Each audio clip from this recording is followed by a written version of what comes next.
성경 잠언 2장 1절부터 8절까지 말씀입니다. 잠언 2장 1절에서 8절까지 말씀, 저와 여러분들이 한 절씩 교독하겠습니다.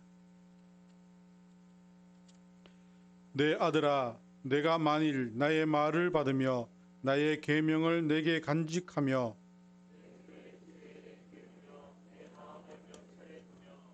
지식을 불러 구하며 명철을 얻으려고 소리를 높이며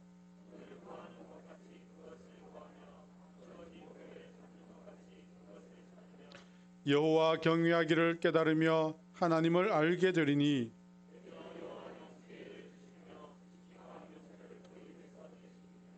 그는 정직한 자를 위하여 완전한 지혜를 예비하시며 행실이 온전한 자에게 방패가 되시나니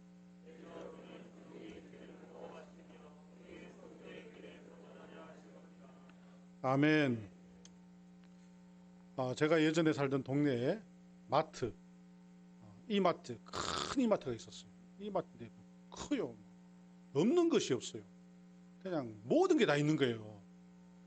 그래서 이제 많은 사람들이 이제 마트에 가서 이제 쇼핑을 하고 장을 보고 뭐 놀러도 가고 뭐 그러잖아요. 근데 갈 데 없으면 마트 나갈까 막 이러지 않습니까? 네. 그런데 마트는 잘 가야 됩니다. 애들 데리고 잘못 가면요, 이게 아주 위험한 곳이에요. 애들 눈에 탁 꽂히기만 하면 이제 집에 못 가는 거죠. 그걸 사기 전에는. 그래서 이제 사달라고 쪼르고 그러지 않습니까? 제가 한번 이제 마트를 어느 날 딱 갔어요. 애들 데리고 딱 갔는데 입구에서부터 마트 안에가 난리가 난 거예요. 어떤 이제 유치원 정도 다니는 애가 막 땅바닥에 뒹굴면서 그냥 소리를 지르면서 땡깡을 부리면서 울면서 그냥 마트 안에가 그 큰 마트가 난리가 났어요. 사람들이 다 쳐다보고. 그러니까 우리 애들이 갔어도 그걸 보고는 뭐 저러면 안 된다는 생각을 하지 뭘 사달라고 말을 못 하더라고.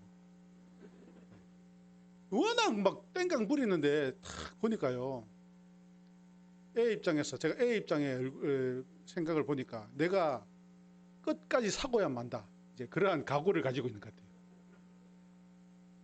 엄마는 네가 무슨 짓을 해봐라 내가 안 사준다, 그런 각오를 가지고 있는 거예요. 이제 서로가 이제 엄마와 아들이 대치를 탁 하고 있는데 모든 사람들이 그것을 보고 어쩔 줄을 모르는 그런 상황이었어요. 누가 이겼을 것 같습니까? 땡깡이 이겼을 것 같아요? 엄마의 고집이 이겼을 것 같아요? 제가 이제 나올 때 보니까 이제 우리도 이제 장을 보고 딱 나오면서 주차장에서 딱 보니까 애 손에는 로봇가 딱 있더라고요. 땡깡이 이깁니다. 어떠한 논리, 뭐 이성 다 필요 없습니다. 땡깡이 이깁니다. 그냥 땡깡 부리면 이겨요. 물론 때로는 맞을 때 있어요. 그러나 맞아도 이깁니다. 저는 오늘 이 말씀을 준비하면서 우리도 땡깡이 필요하지 않는가.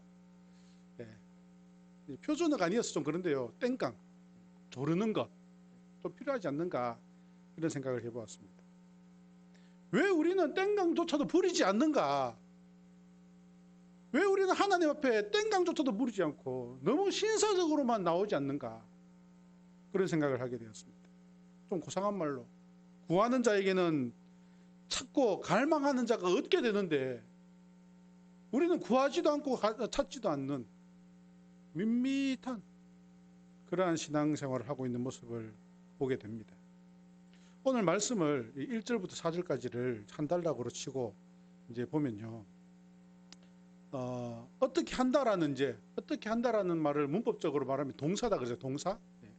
1절에서 4절을 하나의 문장이라고 보고 거기에 나온 동사들을 쭉 보면요, 이런 말들이 있어요. 나의 말을 받으며 나의 계명을 내게 간직하며, 2절에 내 귀를 지혜에 기울이며 마음을 명철에 두며, 3절에 지식을 불러 구하며 명철을 얻으려고 소리를 높이며, 그것을 구하며 그것을 찾으며, 찾는다, 구한다, 소리를 높인다, 마음을 둔다, 간직한다, 이러한 이제 동사들이 있지 않습니까? 즉 지혜를 얻기 위하여서 구하고 마음에 두고 간절함을 두고 소리를 높이고 그것을 찾고 그러한 모습이 그러한 말씀이 나오고 있습니다. 지혜를 얻기 위하여서 우리는 가만히 앉아 있으면, 점잖이 앉아 있으면 그것이 저절로 지혜가 들어오는 것이 아니고, 우리가 지혜를 얻기 위하여서 우리 하나님 앞에 간구하고 마음을 두고 소리를 높이고 구하고 찾고 조르고 애들처럼 땡강 부리고, 이것이 필요하다. 오늘 말씀은 우리에게 말씀하고 있습니다. 무엇인가를 얻기 위해서는 눈과 귀와 어떤 수고와 노력과 마음과 생각까지도 거기에 있어야지 얻게 된다라는 것입니다. 한마디로 말씀드리면 갈급하다라는 거예요. 갈급하다. 갈급함이 있어야 돼요. 갈급함이 있는 사람이 얻게 되는 것입니다. 지혜에 대해서 갈급함이 있는 사람이 얻게 되는 거예요. 사람도 마찬가지예요. 사람의 마음을 얻는데도요, 갈급함이 있어야지 그 사람의 마음을 얻는 것입니다. 세상에서도 내가 무엇인가를 하나 얻으려고 해보세요. 갈급함이 있어야 돼요. 그래야지 그것을 얻게 되는 것입니다. 제가 어릴 때 제 아버지에게 피아노를 사달라고 조른 적이 있습니다. 피아노도 못 치면서, 피아노를 전혀 못 치는데 피아노를 사달라고 졸랐어요. 2년을 졸랐어요. 매일매일 학교 갔다 집에 오면 아버지 피아노 사주세요. 피아노도 못 치잖아. 그래도 사주세요. 사주면 배울게요. 그래서 2년 만에 제가 피아노를 이렇게 얻은 적이 있어요. 그냥 매일매일 쪼르니까 그냥 사주더라고요. 그 다음부터는 제가 뭘 한다 그러면요, 이제 우리 집에서 우리 아버지가 저한테 하시는 말씀 그대로 말씀드리면, 주새끼는 한번 한다 하면 한다. 빨리 사줘라. 네, 그렇게 됐어요. 요즘에 TV를 보면, 여러분 집에서 TV 보시면 요즘에 TV를 안 보는 분들이 많아요. 그러죠? 유튜브를 더 많이 보더라고요. 그런데 이제 TV를 본다 치고, TV를 보면요, 볼 게 없어요. 그렇죠? 뉴스를 봐도 매일 똑같고, 코로나하고 뭐 장관하고 뭐 두 개만 나와요. 그렇죠? 노래 나오는 거 보면 다 트로트만 해요. 또 이렇게 돌리다 보면 다 홈쇼핑이에요. 볼 게 없어요. 어쩌다가 이렇게 보다 보면 이제 연예인들 나와서 뭐 게임하고 이런 거 있잖아요. 연예인들 나와서 게임도 하고 막 퀴즈도 맞추고 이런 거 보면, MC가 이제 할 때 그냥 밋밋하게 진행하는 것이 아니라 그날 나온 연예인들한테 앞에 나와서 개인기 같은 거 하라 그럽니다. 그러면 나와서요, 잘합니다. 막 개인기 막 하고 하잖아요. 만약에 우리가 교회에서 어떤 뭐 찬양 경연대회 이런 거 하다가 예를 들어서 제가 사회를 보는데 장로님 앞에 나오셔서 노래 하나 하세요. 개인기 한번 해보세요. 그러면 하겠어요? 안 하겠어요? 안 합니다. 아예 안 해요. 부끄럽거든요. 집사님 나와서 한번 웃겨 보실래요? 그럼 안 합니다. 절대로 안 합니다. 부끄럽거든요. 하기 싫거든요. 그런데 TV에 보면 연예인들은 시키면 시키는 대로 다 합니다. 안 시켜줘서 못하지. 다 합니다. 왜 그렇게 다 합니까? 이 방송 탈 때 그 방송 그 시간을 통하여서 인기를 얻어야 되니까, 그 인기 얻으려고 그 하나의 기회가 오면요, 그냥 시키는 것 부끄러워도 다 하고요, 그냥 말도 안 되는 것도 막 하고요, 자기가 망가지는 것도 다 합니다. 인기를 얻으려고, 그거 얻으려고. 그 사람들도 안 부끄럽겠습니까? 아무리 연예인이지만 부끄러울 거예요. 그러나 다 하는 거예요.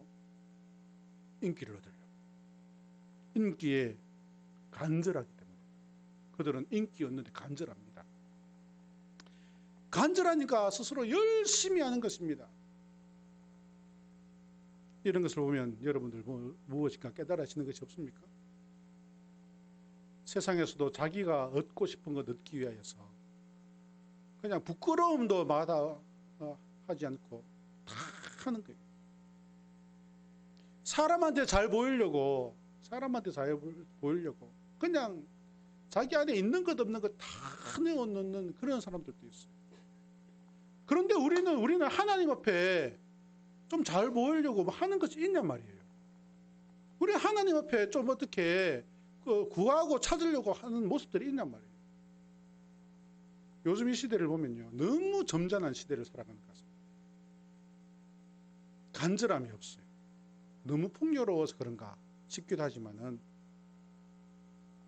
우리는 하나님 앞에 잘 보이기 위하여서 하나님께서 주시는 것이 얼마나 그것이 귀하고 그것이 그 가치가 무한한지 그것을 깨달았으면 좋겠습니다.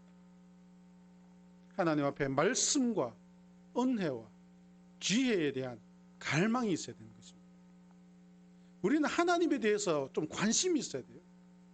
세상에는 관심이 많습니다. 그런데 하나님에 대한 관심이 없어요.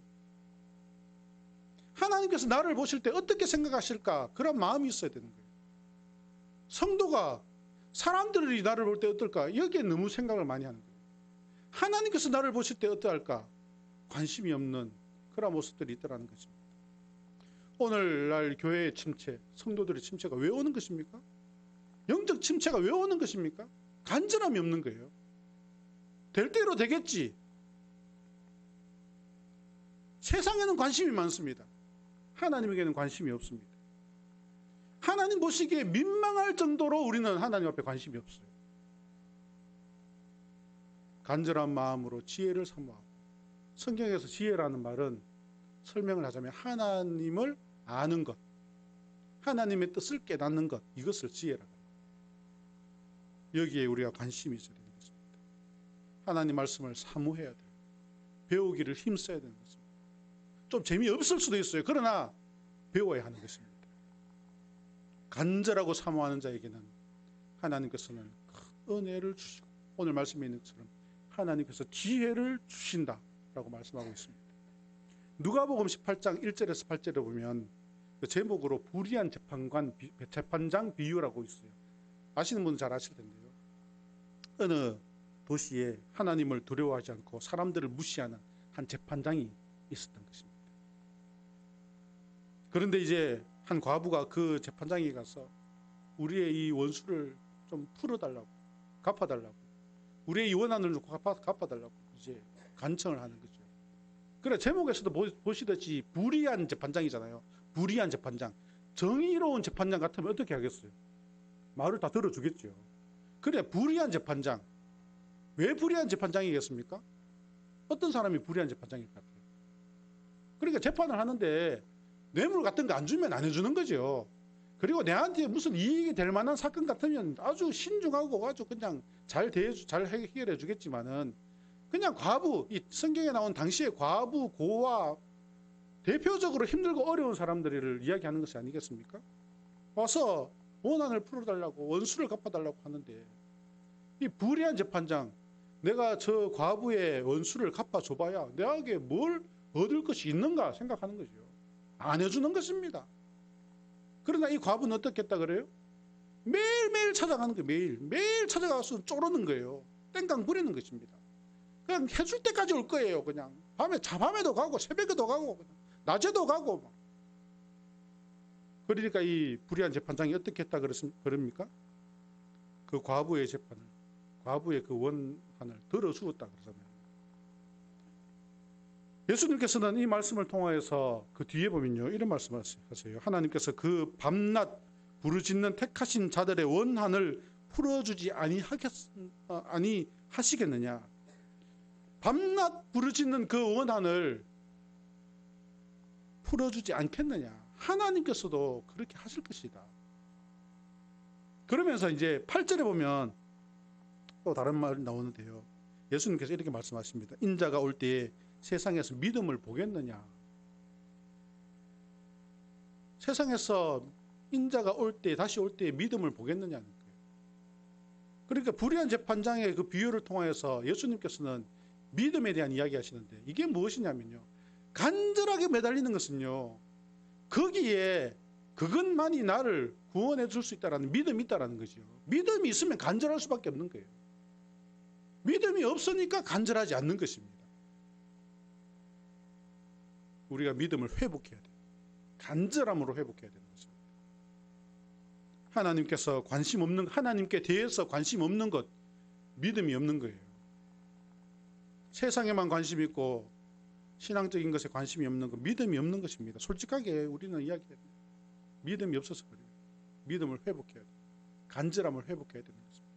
기도를 회복하고 말씀을 배우고 듣는 일에 회복하는 그러한 모습이 있어야 되겠습니다. 제가 어릴 때 이제 대구에도 그때는 눈이 많이 왔었어요. 그렇죠? 요즘에는 겨울 보면 거의 눈이 안 오잖아요. 대구에는. 근데 예전에는 눈이 많이 났었어요. 막 발목까지도 잠기기도 하고 그랬어요. 그래서 제가 우리 집 뒤에 있는 이제 그 무밭 있는데요. 무밭에 이렇게 막 연당 굴려갖고는 눈덩이 막 이만하게 만들어갖고는 굴리고 그런 적도 있거든요. 근데 눈이 오면요. 눈이 오는 날 아침이 쌀쌀합니다. 일어나기 싫고 그냥 이불 속에 탁 들어앉아 있고 그런 날씨가 아닙니까? 그런데 그때가 되면 아버지는요. 새벽부터 깨웁니다. 새벽부터 막 깨요. 눈 오는데 일어나라고. 눈 오는데 왜 일어나야 되냐고. 예, 안 그렇습니까? 눈 오는데 좀 자면 되지. 눈 오는데 일어나라 그래요. 눈 오는데 일어나갖고 좀 앞에 길도 쓸고 마당도 쓸고 좀 쓸고 해야지. 왜 눈 오는데 자냐고 막 그래요. 눈 오니까 좀 자자고 그러면요. 야, 하늘에서 내리는 게 쌀이라고 생각하면 네가 자겠느냐고. 하늘에서 내리는 게 돈이라 생각해봐라. 뭐 그러면서 막 깨웁니다. 그래 어쩔 수 없이 일어나서 눈 쓸고 눈사람 만들고 그런 적이 있는데요. 그러지 않습니까? 만약에 아침에 일어났는데 새벽마다 새벽 5시에 교회 새벽 예배를 시작할 때 그때 하늘에서 돈이나 쌀이 내린다 생각해 보세요. 여기 그냥 주무실 분이 잘 계시지 않을 거예요. 열심히 나와서 그거 챙길 겁니다. 지혜는 쌀과 돈보다도 더 귀한 것입니다. 하나님 말씀은 세상에 쌀과 돈보다 더 귀한 거예요. 하나님께서 날마다 우리에게 은혜를 주시기를 원하고요. 축복을 주시기 원합니다. 지혜를 내려주시기를 원해요. 그런데 우리는 관심이 없어요. 그것을 얻기 위해서 노력하지 않습니다. 그것이 얼마나 귀한지도 잘 몰라요, 사실. 교회는 다녀도 하나님 말씀이 얼마나 귀한 것인지를 잘 모르더라는 거죠. 하나님께 기도하는 것이 얼마나 이것이 나에게 축복이고 영광인지를 잘 모르다는 거죠. 하나님께서 내려주시는 지혜의 가치를 깨달아야 됩니다. 그리고 얻기 위하여 간절해야 되는 것입니다. 간절한 자에게 하나님께서 채워주시는 은혜가 있습니다. 오늘 말씀의 5절에서 8절의 말씀을 보시면요. 이 지혜를 얻는 자에게 주시는 축복에 대해서 말씀하고 있습니다. 우리 5절부터 한번 읽어볼까요? 예. 5절부터 다 같이 한번 읽어보겠습니다. 여호와 경외하기를 깨달으며 하나님을 알게 되리니 대저 여호와는 지혜를 주시며 지식과 명철을 그 입에서 내심이여 그는 정직한 자를 위하여 완전한 지혜를 예비하시며 행실이 온전한 자에게 방패가 되시나니 대저 그는 정의의 길을 보호하시며 그의 성도들의 길을 보전하려 하심이니라. 지혜를 깨닫는 자에게 지혜를 얻는 자에 이와 같은 축복을 주시는데 하나님은 여호와 경외하는 것을 깨닫게 하신다. 하나님을 알게 하신다. 여러분, 인간이 피조물인 인간이 신이신 하나님을 안다는 것은 이것은 대단한 것입니다. 이거는 사람이 어떤 노력을 할 수 있는 것이 아니에요. 그것을 인간이 하나님을 알면 그것은 신이죠. 그래서 고대 철학자 안셀무스라는 사람이 그랬잖아요. 인간이 하나님을 모르는 것이 당연하다. 하나님을 다 알면 그것은 인간이 아니다. 신이다. 그런 말을 했잖아요. 하나님을 경외하고 하나님을 알게 하신다 그랬어요. 그래서 여호와는 지혜를 주시며 지식과 명철을 그 입에서 내서 지혜를 얻는 자에게 지식과 명철이 입에서 나오는 그런 축복을 주신다 그랬습니다. 정직한 자를 위하여 완전한 지혜를 예비하시며 행실이 온전한 자에게 방패가 되신다. 어느 것도 뚫을 수 없는 방패가 되신다. 8절 말씀, 그는 정의의 길을 보호하시며 그의 성도들의 길을 보전하려 하십니다. 우리가 어떤 길을 가더라도 하나님께서는 그 길을 인도하시며 우리를 실만한 물과 푸른 초장으로 인도하여 주시고 어떠한 대적들 가운데 지켜주신다. 약속의 말씀을 하고 계십니다. 신명기 28장 1절에 보시면 이런 말씀이 있습니다. 내가 내 하나님 여호와의 말씀을 삼가 듣고 내가 오늘날 내게 명하는 그 모든 명령을 지켜 행하면 내 하나님 여호와께서 너를 세계 모든 민족 위에 뛰어나게 하실 것이라. 유대인들에게 하나님께서는 큰 축복을 주신 것 같습니다. 유대인들이 이렇게 크게 두드러지게 나타나진 않지만은 그러나 알고 보면 세계의 경제, 문화, 군사, 예술, 언론, 정보통신, 과학 어느 분야에든지 유대인이 잡고 갖고 있지 않은 곳이 잘 없다 할 정도로 유대인들이 뛰어납니다. 그래서 전 세계 학자들이 유대인들은 어떻게 이렇게 뛰어난가 연구를 하니까 유대인들이 뛰어날 수 있는 것은 교육에 있더라, 이렇게 이제 결론을 내렸어요. 또 교육 그러면 또 우리나라 또 만만치 않지 않습니까? 그러니까 유대인의 교육열이나 우리나라의 교육열이나 뭐 어떻게 보면 우리나라가 더 세다고 할 수도 있어요. 그런데 유대인은 전 세계 경제, 문화, 정치, 사회, 과학 다 그냥 휘젓고 다니는데 우리는 중국, 일본, 미국에 그냥 쿡 찡겨갖고는 이리도 저리도 못하는 그러한 상황에 지금 있는 형편인데 어떻게 이렇게 교육열은 같이 이렇게 센데 이런 차이가 있는가? 교육을 무엇을 교육하느냐예요. 무엇을 교육하느냐. 유대인들은 어려서부터 하나님을 율법 교육에 최선을 다합니다. 초점을 맞추는 거예요. 하나님의 말씀을 가르치는데 다른 교육보다 우선으로 초점을 맞추어 나갑니다. 우리나라 교육을 한마디로 딱 하자면요, 저는 좀 속되다 싶지만 우리나라 교육의 핵심은 바로 돈인 것 같아요. 돈. 그래서 대학이 학문을 연구하는 것이 아니라 어떻게 하면 취직해서 돈을 잘 벌까 이거잖아요. 우리나라가 어느 학교를 가면 성공할까 이거잖아요. 어떤 학문에 대한 그러한 발전이 나왔던 그런 것이 없고 어떻게 하면 돈이냐, 이제 이것이 우리나라의 초점일 것 같아요. 우리는 이와 같이 두 나라의 차이를 보면서 참 우리가 하나님 말씀의 그 능력이 얼마나 큰가 그것을 깨달았으면 좋겠습니다. 성경 속에, 하나님 말씀 속에 진리가 있어요. 성경 속에 모든 지혜가 있고요, 지식이 있습니다. 삶의 온전한 방법이 다 성경 속에 나와 있어요. 성경을 열심히 읽고 배우면 인생의 모든 문제를 해결해 갈 수 있는 그러한 힘과 능력을 얻을 수가 있습니다. 야고보서 1장 5절에서 7절을 보시면 너희 중에 누구든지 지혜가 부족하거든 모든 사람에게 후히 주시고 꾸짖지 아니하시는 하나님께 구하라. 그리하면 주시리라. 오직 믿음으로 구하고 조금도 의심하지 말라. 의심하는 자는 마치 바람에 밀려 요동하는 바다 물결 같으니 이런 사람은 무엇이든지 주께 얻기를 생각하지 말라. 성경 안에 모든 것이 있는데 이것을 얻기 위하여서 힘써 애써 노력하는 그러한 성도의 모습이 있어야 되겠습니다. 지혜를 사모할 때 하나님께서는 오늘 말씀에 있는 것처럼 지혜를 주신다라고 말씀하셨습니다. 하나님의 뜻을 알게 된다라고 말씀하셨습니다. 지식과 명철이 입에서 나오게 된다라고 말씀하셨어요. 행실이 온전한 자에게 방패가 되게 해주신다라고 말씀하셨어요. 우리의 길을 안전하게 보존하여 주신다 말씀하셨습니다.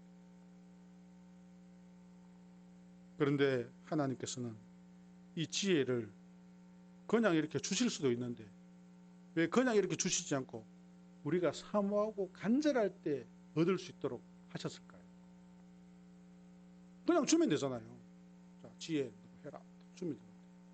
사모하고 간절히 찾고 구하고 두드리게 만들었어요. 왜 그렇겠습니까? 왜냐면요, 줘도 못 써먹는 사람이 있어요. 좋은 것이 좋은 것인 줄 모르는 사람이 있잖아요. 들어도 무슨 말인지 모르는 사람이 있어요. 아무리 가르쳐도 알지 못하는 사람이 있다는 거죠. 그렇기 때문에 그것이 얼마나 가치가 있고 귀한 것인지 알아서 찾고 구하는 자에게는 그것이 도움이 되지만 저도 의미 없는 사람에게는 줄 필요가 없는 거죠. 그래서 말씀하셨잖아요. 귀 있는 자는 들을지어다. 귀 있는 자는 들을지어다. 아는 사람만 알게 되는 것입니다. 성경의 진리는 아는 사람이 깨닫게 됩니다. 간절히 찾는 자에게 찾게 될 것이고 그것을 깨닫게 되어서 그것을 누리게 되는 것이 바로 하나님 말씀의 귀한 그러한 은혜인 것입니다. 아무리 뛰어난 박사가, 아무리 뛰어난 분이 이 자리에 와서 말씀을 가르치고 전해도요, 들어도 모르는 사람은 모르는 거예요. 가치를 모르면 있어도 의미가 없는 것입니다. 전 세계에서 다이아몬드가 가장 많이 나오는 곳이 남아프리카 공화국이다 그래요. 남아프리카 공화국이 이제 그 다이아몬드 광산이 아주 많이 발전되어졌는데 그 남아프리카 공화국이 어딘지 아시잖아요. 아프리카 제일 밑에 그냥 가기도 힘든 곳 그런 곳 아니겠습니까? 어떻게 그런데 거기에 이렇게 다이아몬드 광산이 개발되게 됐냐면 그 일화가 있는데요. 한 탐험가가 이제 남아프리카 공화국을 이렇게 탐험을 하게 하면서 이제 가이드를 따라가서 가이드 집에서 하루 이제 잠을 자게 됐는데 이제 문을 이렇게 닫고 자려고 문을 닫으려니까 안 닫히는 거예요. 보니까 돌을 이만한 거를 이렇게 받쳐놓은 거예요. 그래서 이 돌을 이렇게 쭉 옮기다 보니까 돌이 이게 범상치가 않게 생긴 거예요. 번쩍번쩍거리면서 뭔가 좀 특이한 거예요. 그래 이 탐험가도 사실 잘 몰랐어요. 그게 뭔지 잘 모르는데 예뻐서 다음날 집에 갈 때 이제 돌아갈 때 그 가이드 주인한테 이 돌 내주면 안 되게 기념으로 주면 안 되겠냐 그러니까 아우 가지라고 저 위에 산에 가면 이런 거 많다고.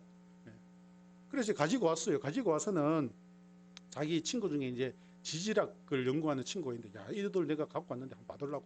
무슨 돌이냐 그러니까 이건 다이아몬드 원석이라고. 다이아몬드 원석. 이거 도대체 어디서 났냐고. 내가 남아공에 갔었는데 이거 있는데 산에 가면 많다던데 가보자 그래서 그 학다고 이제 거기 가서 가서 가이드 집에 가서 그래서 그 산이 어디냐 산에 가보니까 정말 산 위에 이 원석들이 이렇게 늘어져 있던 그래서 이제 거기에 개발을 통해서 다이아몬드 광산이 나왔다는 거예요. 그 원주민은 날마다 그것을 봐도 다이아몬드를 모르는 거예요. 가치가 없어요. 그러나 그것이 다이아몬드인 줄 알게 될 때 그 가치는 무한해지는 것입니다. 하나님께서 주시는 지혜도 마찬가지입니다. 지혜가 얼마나 귀한 것인지, 하나님을 아는 지식이 얼마나 귀한 것인지, 우리가 하나님 앞에 나와서 예배하는 것 자체가 얼마나 이것이 귀한 것인지를 깨닫는 자는 세상의 어떤 것과도 비교할 수 없고 바꾸지 않을 겁니다. 하나님께서 주시는 지혜는 바로 모든 세상의 문제를 해결할 수 있는 만능 열쇠와도 같고 모든 것을 다 담고 있는 만능 금고와도 같은 것입니다. 하나님의 지혜를 얻기 위하여서 간절히 찾는 여러분들 되시길 바랍니다. 내 신앙생활 열심히 했으면 좋겠어요. 간절함을 회복했으면 좋겠습니다. 하나님 앞에 간절함으로 나아가서 지혜와 명철과 지식을 받아서 풍성히 누리는 우리 모든 성도들 되셔서 주 안에서 기쁨과 소망을 누리는 우리 모든 성도들 되시기를 주의 이름으로 축원합니다. 다 같이 기도하겠습니다. 고마우신 하나님, 오늘도 귀한 말씀 주시니 감사합니다. 주님께서 우리의 모든 것 되시며 우리에게 모든 지혜를 허락하시는데 이 모든 지혜를 우리가 귀한 것을 깨닫고 하나님 앞에 나와 예배하며 말씀 가운데 살아가는 것을 그 가치를 깨달으며 찾고 갈망하는 우리 모든 성도들 다 되게 하여 주시옵소서. 예수님의 이름으로 기도드립니다. 아멘.